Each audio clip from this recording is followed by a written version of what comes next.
কালকে বেঁচে থাকবে তার কোনো ইতিমধ্যে এখন অবধি কেউ জানে না। ওই দেশের সরকার যেভাবে মুসলিম মৌলবাদকে যেভাবে প্রশ্রয় দিয়ে চলেছে, এটা একটা ভয়ঙ্কর বিষয়। ওখানে পুলিশ, মৌলবাদীরা, সন্ত্রাসবাদী, জঙ্গি, জামাত, এগুলো সবটাই সমার্থক হয়ে গেছে, কোনোটা আলাদা। পশ্চিমবঙ্গে এখন হয়তো আমরা 70% আছি, এটা কমতে কমতে হয়তো বাংলাদেশের মতন অবস্থা আমাদের হবে।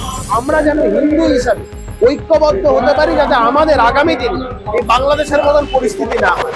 এটা ভয়ঙ্কর পরিস্থিতির মধ্যে দিয়ে বাংলাদেশি হিন্দুরা সেখানে বসবাস করছে। কালকে বেঁচে থাকবে তার কোনো ইতিমধ্যে এখন অবধি কেউ জানে না। আমার বেশ কিছু পরিচিত মানুষজন তারা আছে, তারা প্রত্যেক কটা দিন মানে তারা ভয়ের মধ্যে কাটাচ্ছে যে তারা হয়তো এই আছে এই নেই একটা পরিস্থিতি। জানি না এই পরিস্থিতি থেকে কবে বেরোবে এই বিষয়টা।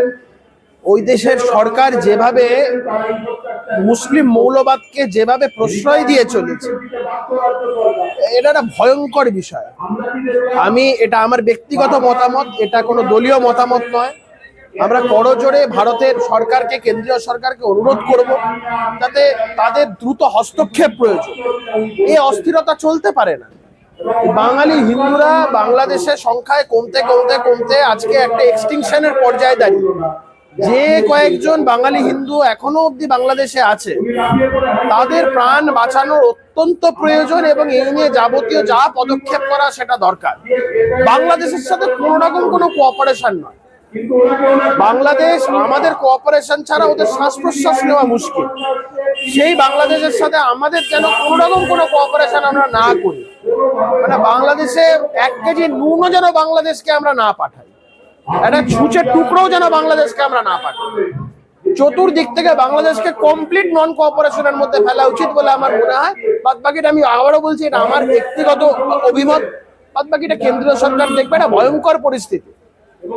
এই পরিস্থিতি দেখার পরে যদি পশ্চিমবঙ্গের মানুষ এখনো অবধি অ্যালার্ট না হয়, তারা যদি এখনো অবধি তাদের যদি ঘুম না ভাঙে, এই পরিস্থিতি পশ্চিম বাংলাদেশের এই পশ্চিমবঙ্গটাও পশ্চিম বাংলাদেশ হয়ে যাবে।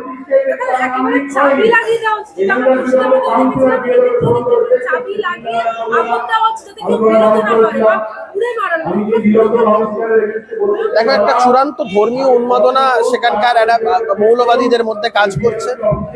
সেখানে হিন্দুদেরকে তারা জাতিশত্রু হিসাবে চিহ্নিত করেছে। যেভাবে দীপু চন্দ্র দাসকে হত্যা করা হলো এবং একটা ভিডিওতে দেখা যাচ্ছে পুলিশ ক্ষিপ্ত জনতার হাতে তাকে তুলে দিচ্ছে, এটা থেকেই তো বোঝা যাচ্ছে যে সেখানে প্রশাসন, পুলিশ এই সমস্ত বলে কিছু নেই। এটা ভয়ঙ্কর পরিস্থিতি, ভাবা যায় না, দুঃস্বপ্ন। আমাদের কাছে দুঃস্বপ্নের অতীতে হয় না পরিস্থিতি। দেখো, বাংলাদেশে প্রশাসন বা পুলিশ আছে বলে তো আমার মনে হয় না। যদি থাকতো তাহলে ওই দীপু চন্দ্র দাসের মতন একজন একটা নিরীহ মানুষকে ওই ক্ষিপ্ত জনতার হাতে পুলিশ তুলে দিতে পারতো। ওখানে পুলিশ, মৌলবাদীরা, সন্ত্রাসবাদী, জঙ্গি, জামাত, এগুলো সবটাই সমার্থক হয়ে গেছে, কোনোটা আলাদা। এবং বাংলাদেশে সমস্ত জঙ্গি, জামাত, পুলিশ, প্রশাসন, যত দুষ্কৃতকারী, সবার মানে মদতকারী শক্তি হচ্ছে ইউনিট সরকার। তারা মদত দিচ্ছে।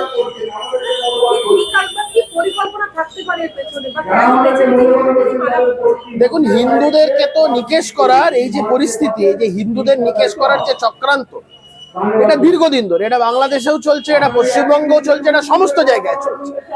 হিন্দুদেরকে নিকেশ করার এটা একটা বৃহত্তর ষড়যন্ত্র। বাংলাদেশের যে পরিস্থিতি, আমরা পশ্চিমবঙ্গের মানুষকে এখনো অব্দি চোখে আঙুল দিয়ে সেটা দেখানোর চেষ্টা করছি। পশ্চিমবঙ্গের মানুষ যদি এই বিষয়ে এখনো অব্দি ওয়াকিবহাল না হয়, তো পশ্চিমবঙ্গে এখন হয়তো আমরা 70% আছি, এটা কমতে কমতে হয়তো বাংলাদেশের মতন অবস্থা আমাদের হবে।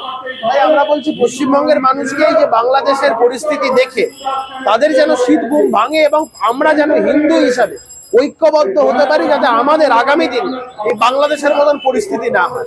আমাদের এখানে যেন কোনো দীপু চন্দ্র দাসের মতন কোনো করুণ পরিস্থিতি কারণ না হয়। আমাদের এখানে যেন কোনো বাড়িতে কাউকে এরকম দরজা বাইরে থেকে বন্ধ করে কেরোসিন তেল দিয়ে যাতে জ্বালিয়ে না দেওয়ার একটা ধর্মীয় কারণে এই পরিস্থিতি না তৈরি হয়। भारत के हृदय प्रदेश मध्य प्रदेश की धरती, जहां परंपरा और प्रगति का संगम है, और यहीं भोपाल में पहली बार आयोजित हुआ ग्लोबल इन्वेस्टर्स समिट 2025। प्रधानमंत्री नरेंद्र मोदी जी के कर कमलों से शुरुआत और केंद्रीय गृह मंत्री अमित शाह जी का मार्गदर्शन। इसमें शामिल हुए 9 देश, 25,000 से अधिक निवेशक और 100 से ज्यादा विदेशी प्रतिनिधि। समिट में हुए 89 MOUs पर हस्ताक्षर, 600 से अधिक B2 और 5,000 plus B2 meetings, 26 lakh crore से ज्यादा निवेश, जिनसे 17 लाख से अधिक रोजगार सृजित होंगे।